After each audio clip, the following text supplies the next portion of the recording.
یہ حملہ ویسا ہی ایک حملہ ہے جیسا اس سے پہلے عراق پہ کیا گیا تھا، اور ویپنز آف میس ڈسٹرکشن کا جھوٹ بول کر عراق کو، عراق کی فوج کو اور ان کی ریاست کو امریکہ نے صہیونیوں کے کہنے پہ نقصان پہنچایا تھا۔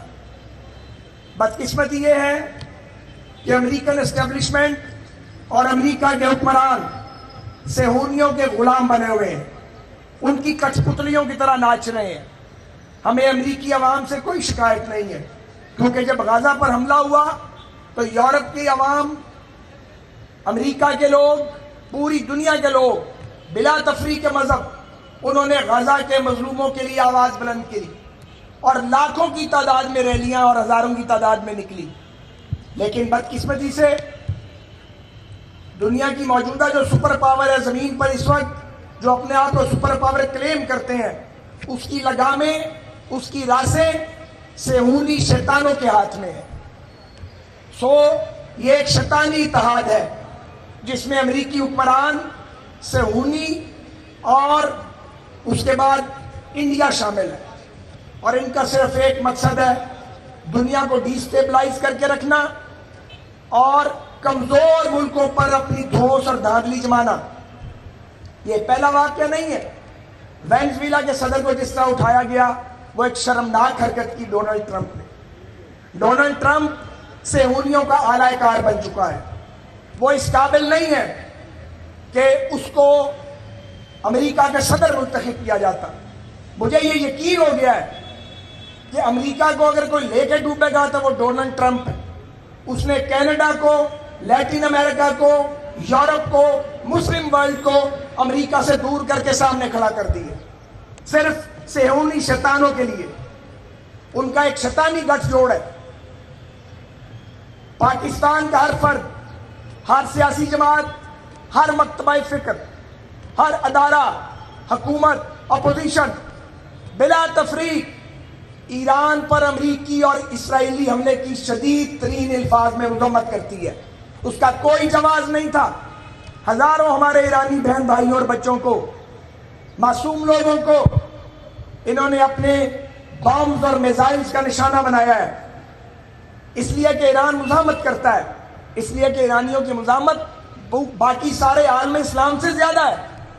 یہ لڑائی جو غزہ سے چلی ہے ایران تک پہنچ گئی ہے اور آج پورے مڈل ایسٹ میں پھیل گئی ہے۔ یہ ہمارے جو عرب ممالک ہیں ان کے لیے بھی لمحہ فکریہ ہے، جو یہ سمجھتے ہیں کہ امریکہ جھوٹا خدا ہے۔ امریکہ جو خدائی کا دعویٰ کرتا ہے اس کا بھرم ٹوٹ رہا ہے۔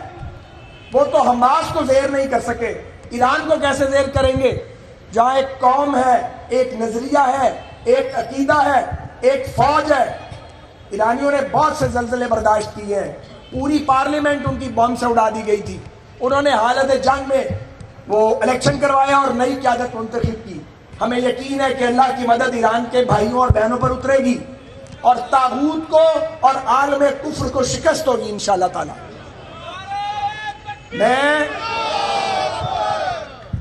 میں یہ ضرور کہنا چاہوں گا کہ آیت اللہ خامنائی شہید جانتے تھے کہ وہ شہید کر دیے جائیں گے، وہ شہادت کے طلبگار تھے۔ ماشاءاللہ 86 برس ان کی عمر تھی، انہیں کوئی خوف نہیں تھا موت کا۔ پورے خاندان سمیت انہوں نے شہادت کی جو دستار ہے اس کو باندھا ہے، مگر آیت اللہ خامنائی کا خون ایرانی قوم کو بھی متحد کر گیا ہے اور مسلم امت کو بھی ایک جگہ پہ اکٹھا کر گیا ہے۔ ان شیطانوں سے غلطی ہو گئی ہے، ان شیطانوں سے غلطی ہو گئی ہے۔ یہ اپنی طرف سے ایرانی قوم کو تقسیم کرنا چاہتے تھے۔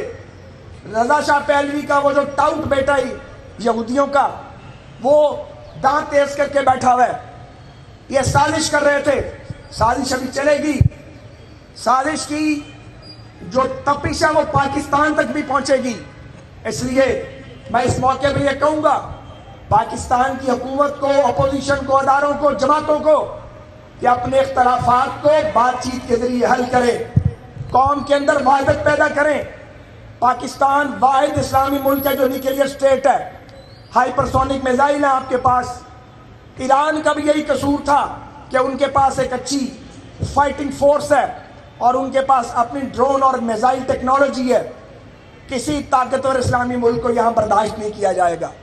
یہ لازم ہے کہ ہم اپنی اندرونی صفوں کے اندر بھی اتحاد پیدا کریں، اور یہ بھی لازم ہے کہ جو طاقتور مسلم ممالک ہیں وہ ویسے ہی دفاعی معاہدے کریں جیسا پاکستان اور سعودی عرب نے کیا۔ میں اسحاق ڈار صاحب کا نام لے کے ان کی تعریف کرنا چاہتا ہوں۔ فیلڈ مارشل صاحب نے، پرائم منسٹر نے اور خاص طور پہ ڈار صاحب نے مشورے کے ساتھ یہ جو سیٹلمنٹ کروایا ہے سعودی عرب اور ایران کا، یہ بڑا اہم قدم ہے، اور پاکستان کو یہ سفارتکاری جاری رکھنی چاہیے تاکہ جنگ کے بادل چھٹیں اور ایرانی جو ہیں وہ اپنے آپ کو تنہا محسوس نہ کریں۔ ہمیں ڈٹ کے تنہا ایران کے ساتھ کھڑا ہونا چاہیے، اور پاکستان ایران کے ساتھ کھڑا ہے، اور جو ڈپلومیسی ہے حکومت پاکستان ہماری اطلاع کے مطابق فائل ڈپلومیسی کر رہی ہے۔ آج آپ دیکھیں امریکیوں کو فوجی اڈے دینے کا انجام جس کسی نے بھی دیا ہے اس نے خاری اور ذلالت کمائی ہے۔ خدا کا شکر ہے کہ ہماری سرزمین پر کوئی امریکی اڈا موجود نہیں ہے، اور نہ کبھی یہاں کوئی بنانے کی جرت کرے گا۔ وہ جنرل مشرف تھا، جان چھوڑ گیا ہماری، اس نے امریکہ کو اڈے دیے ہوئے تھے۔ تو میں یہ کہنا چاہ رہا ہوں کہ جو مسلم ممالک ہیں انہیں اس تجربے سے سبق سیکھنا چاہیے۔ امریکہ ان کی حفاظت نہیں کرے گا، اللہ حفاظت کرے گا۔ اللہ کے بندے کریں گے، اپنے لوگوں پہ بھروسہ کریں، اپنی قوت پہ بھروسہ کریں۔ یہ دولت اللہ تعالیٰ نے عطا کی ہے جن دولت مند مسلم ممالک کو، اسے اللہ تللے پہ خرچ کرنے کی بجائے اپنے دفاع پہ خرچ کریں، اتحاد بین المسلمین پہ خرچ کریں، انسانیت کے لیے خرچ کریں۔ اور یہ صرف مسلمانوں اور یہودیوں کا معاملہ بھی نہیں ہے، غزہ کے اندر عیسائیوں کی بھی شہادتیں ہوئی ہیں، انہیں بھی ٹارگٹ کیا گیا ہے۔ پوری عیسائی دنیا نے غزہ پہ حملے کی مذمت کی ہے۔ آج بھی فرانس اور اسپین کی حکومتیں امریکہ کے ایران پہ حملے کی مخالفت کر رہی ہیں، ہم ان کو بھی خراج تحسین پیش کرتے ہیں۔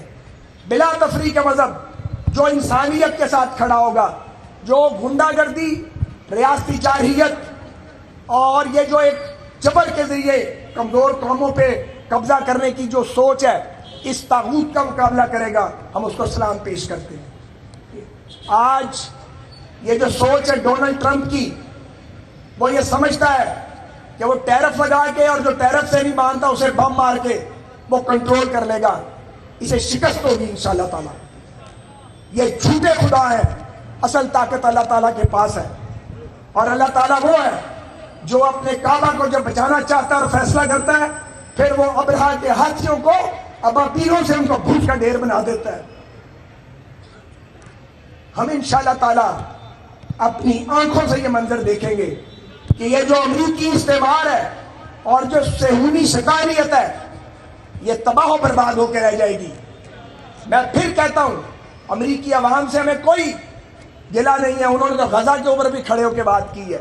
امریکن سینٹ میں لوگ ڈونلڈ ٹرمپ کو کرٹیسائز کر رہے ہیں، کانگریس میں کرٹیسائز کر رہے ہیں۔ تو پاکستان کو، ترکی کو، سعودی عرب کو لیڈنگ رول پلے کرنا ہے اس موقع پہ، کیونکہ اگر ایران پہ امریکی اور صہیونی پٹھو آ گئے تو پھر باری سب کی آئے گی۔ اور آخری بات، یہ سارا کھیل گریٹر اسرائیل کا کھیل ہے۔ گریٹر اسرائیل کا یہ مطلب نہیں ہے کہ یہودی آگے بیٹھ جائیں گے، ان کی تو اتنی تعداد ہی نہیں ہے۔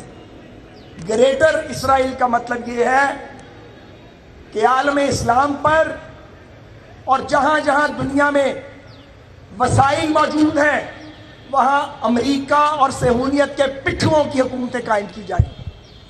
تو یہ ہے اسرائیل کی ایکسٹینشن کا منصوبہ۔ ہمیں معلوم ہونا چاہیے، اور اب ہمارے جو دوست ممالک ہیں انہیں معلوم ہونا چاہیے یہ ان کے خیر خواہ نہیں ہے۔ بھلے آپ ان کو $40 کروڑ کا جہاز دے دیں، بھلے آپ ان کے اوپر اپنے اربوں درہم اور ریال نچھاور کر دیں، یہ آپ کے نہیں بنیں گے۔ اسی لیے جب پاکستان اور سعودی عرب کا ڈیفنس پیکٹ ہوا تو پوری قوم نے خوشی کا اظہار کیا۔ اب وقت آ گیا ہے کہ اور اسلامی ممالک ترکی سمیت اس میں شامل ہوں، تاکہ ہماری اپنی ایک قوت بنے، ہماری ایک طاقت بنے، ہماری آواز بنے۔ آپ دیکھ لیں، اقوام متحدہ غیر مؤثر ہو گیا ہے، افیکٹو پہلے بھی نہیں تھا، لیکن اب اب اقوام متحدہ نام کا کوئی ادارہ پریکٹیکلی موجود نہیں رہا. یہ ڈونلڈ ٹرمپ نے آ کے ایسی تباہی کی ہے اس شخص نے کہ تمام عالمی قوانین پامال کر دیے گئے ہیں. دنیا ایک اور جنگ کے دہانے پہ کھڑی کر دی ہے. تیسری عالمی جنگ دراصل انہوں نے ایران پہ حملہ کر کے چھیڑ دی ہے. پورا خطہ ڈیسٹیبلائز کر دیا ہے.